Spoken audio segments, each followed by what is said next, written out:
저는 통상적인 경우라면 변론 제기 안 해줬을 거라고 생각하는데요. 최상목 대행이 일단 대행 측에서 신청을 했고 그리고 의견서를 좀 뭐 촉박하게 요구를 했다라고 하지만 촉박하게 냈다는 거 아닙니까? 의결이 필요한지 여부와 관련해서 국회의장의 어떤 단독 결정이면 안 된다. 국회에 별도의 의결 절차가 필요하다는 취지를 했는데 거기에 대한 국회 측의 의견서는 제출이 못 된 거예요. 그러니까 그것까지 보고 한번 검토를 해보자라는 이유로 평의에서 논의가 됐을 거라는 지금 보도가 나오고 있고 아마 이 부분과 관련해서는 위헌으로 나올 겁니다. 그러면 이 부분은 이 보수 진보의 문제도 아닙니다. 사법부의 결정을 따르는 거는 대한민국 민주주의를 지키는 일이에요. 그전에 냈던 서면에 이미 그 본회의 의결이 필요하다. 그 국회법 109조에 따라 가지고 본회의 의결이 필요하고 국회의장의 권한이 아니라 국회의 선출권이 침해된 거다. 그런 이야기는 변론으로 이미 다 현출이 됐던 부분이거든요. 그리고 추가적으로 이거를 뭐 진행을 빨리 하려고 하니까 아니 심리가 다 되지도 않았는데 왜 이렇게 빨리 그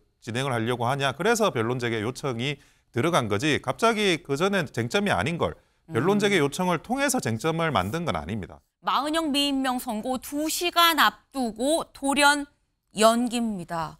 말씀드렸죠. 어제 오후 2시에 원래 선고가 날 예정이었었는데 선고하겠습니다라고 헌재에서 밝힌 시각이 바로 어제 오후 2시였었는데 정오쯤 이거 좀 더 연기하겠습니다. 변론 재개하겠습니다. 라고 밝혔다라는 거죠. 그럼 대체 왜 연기를 한 것이냐. 저희 그래픽 준비된 거 같이 볼까요? 조선일보는 대략 이렇게 한 이유를 3가지 정도로 지금 분류를 했습니다. 이유, 청구인 자격 문제. 국회 의결 없이 국회의장이 그냥 단독으로 권한쟁의를 청구할 수 있는 겁니까? 라는 부분에 대한 논란이 있어서 이 부분 때문에 그런 거 아니겠느냐. 두 번째, 마은혁 후보자. 이 마은혁 후보자에 대한 여야 합의가 있었느냐 없었느냐 여부가 헌재에서 아직 확인이 안 돼서 그런 거 아니겠느냐. 관련 부분에 대해서 심리가 잘 이루어지지 않아서 어제 선고를 할 수가 없었던 거 아니겠느냐. 세 번째, 졸속 선고 두고 재판부 내부의 이견. 그러니까 이 선고를 어제 오후 2시에 내리는 거에 대해서 이거 졸속 아닙니까? 라는 등의 얘기가 내부에서도 기다 아니다. 오늘 합시다. 좀 더 해야 됩니다. 내부적으로 이견이 있었던 거 아니겠느냐. 대략 한 3가지 정도로 가능성을 지금 얘기를 했습니다. 원영석 변호사님. 이 3가지에 지금 조선일보가 지금 제시한 건데 원 변호사님은 어떤 이유가 가장 크다고 보십니까?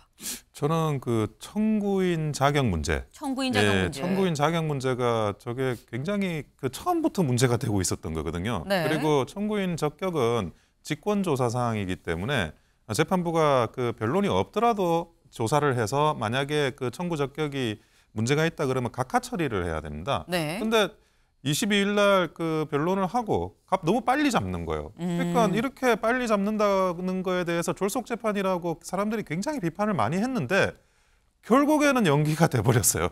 그러면 그 비판했던 사람들의 말이 타당했다라는 거를 헌재가 스스로 인정한 거거든요. 그러면 선고기일을 왜 그렇게 빨리 잡았냐고. 그거는 또 그 사실은 문영배 권한대행의 그런 어떤 졸속 재판 진행 이거를 비판하지 않을 수가 없습니다. 과연 이렇게 해가지고 헌재가 권위가 서겠느냐.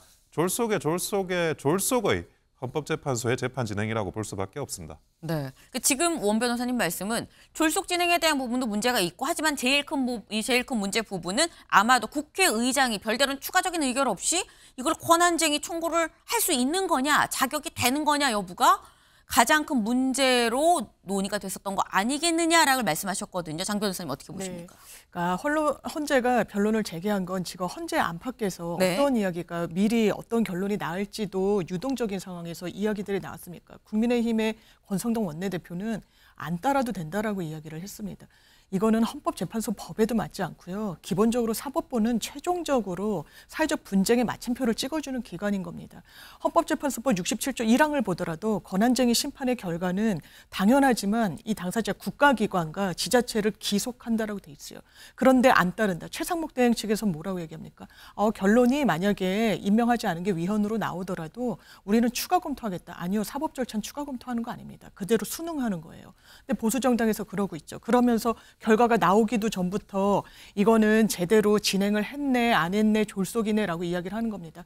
저는 통상적인 경우라면 변론 제기 안 해줬을 거라고 생각하는데요. 최상목 대행이 일단 대행 측에서 신청을 했고 그리고 의견서를 좀 뭐 촉박하게 요구를 했다라고 하지만 촉박하게 냈다는 거 아닙니까? 의결이 필요한지 여부와 관련해서 국회의장의 어떤 단독 결정이 안 된다. 국회에 별도의 의결 절차가 필요하다는 취지를 했는데 거기에 대한 국회 측의 의견서는 제출이 못 된 거예요. 그러니까 그것까지 보고 한번 검토를 해보자라는 이유로 평의에서 논의가 됐을 거라는 지금 보도가 나오고 있고 아마 이 부분과 관련해서는 위헌으로 나올 겁니다. 그러면 이 부분은 이 보수 진보의 문제도 아닙니다. 사법부의 결정을 따르는 거는 대한민국 민주주의를 지키는 일이에요.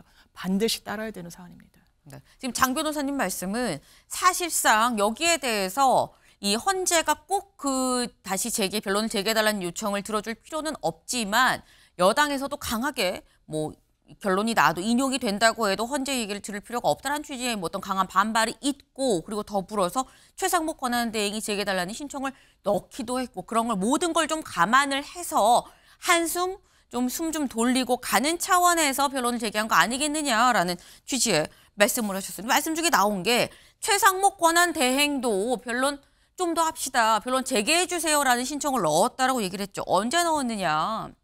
같이 볼까요? 네.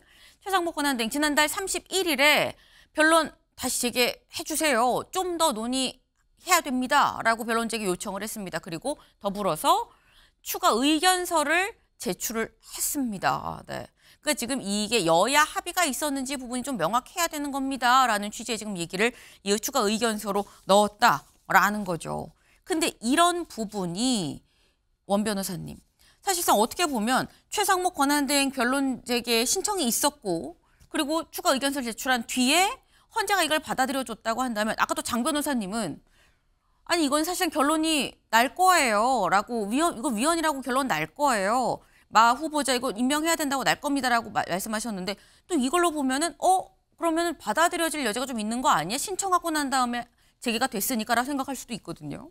아니 근데 최상목 권한대행의 변론 재개 요청하기 전부터 네. 빨리 이렇게 너무 급하게 잡는 부분에 대한 비판이 있었어요. 그리고 그 전에 냈던 서면에 이미 본회의 의결이 필요하다. 국회법 109조에 따라 가지고 네. 본회의 의결이 필요하고 국회의장의 권한이 아니라 국회의 선출권이 침해된 거다. 그런 이야기는 변론으로 이미 다 현출이 됐던 부분이거든요. 그리고 추가적으로 이거를 진행을 빨리 하려고 하니까 아니 심리가 다 되지도 않았는데 왜 이렇게 빨리 진행을 하려고 하냐. 그래서 변론 재개 요청이 들어간 거지. 갑자기 그전엔 쟁점이 아닌 걸 변론 재개 요청을 통해서 쟁점을 만든 건 아닙니다. 그러면 네. 지금 애초에 문제, 본회의 의결이 없었다는 그 문제에 대해서 계속 심리를 하다가 마지막에 판결 선고하기 2시간 앞두고 이게 이렇게 되면 안 되겠다. 네. 저는 아마 위헌과 관련한 그런 판단을 하는 재판관이 수가 굉장히 적었다고 생각을 해요.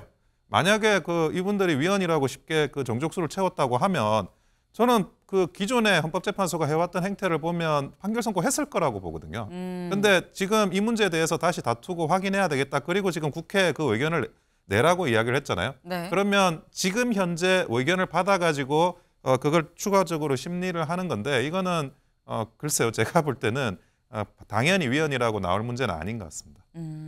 지금 원 변호사님은 만약에 이게 당연히 위헌이라고 나올 결론이었으면 어제 했지 굳이 변론 제기했겠어요? 지금 이 말씀을 하셨거든요. 장 변호사님. 네.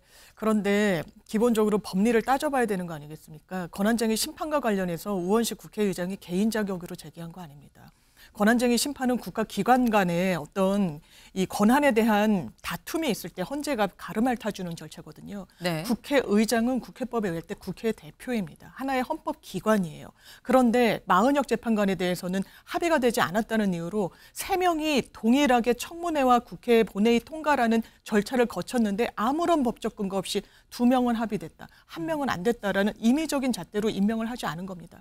더더군다나 헌법에는 333 그러니까 아까 국회목 3명에 대해서는 대통령 임명한다라고 해서 형식적 임명권만 부과하게 돼 있습니다. 네. 그런데 본인이 임의적으로 그냥 한다라고 돼 있는 부분을 갈라가지고 한 부분이에요. 그러면 이 국회까지 통과한 부분과 관련해서 국회의장이 이건 국회의 어떤 입법 권한이 침해됐다라는 문제 제기를 하는 겁니다. 네. 그래서 동일한 사례의 권한쟁의 심판에서도 국회의 의결을 별도로 거친 절차는 없었다는 게 지금 국회 측의 주장 내용이거든요. 그리고 내용과 관련해서도 사실상 이렇게 임의적인 기준으로 누구는 하고 누구는 해주지 않아야 될 법적 근거가 없습니다. 이게 위헌이라고 이 결론이 날 가능성이 매우 높으니까 국민의힘에서도 안 따라도 된다. 최상목 대행도 변론을 다시 재개해달라.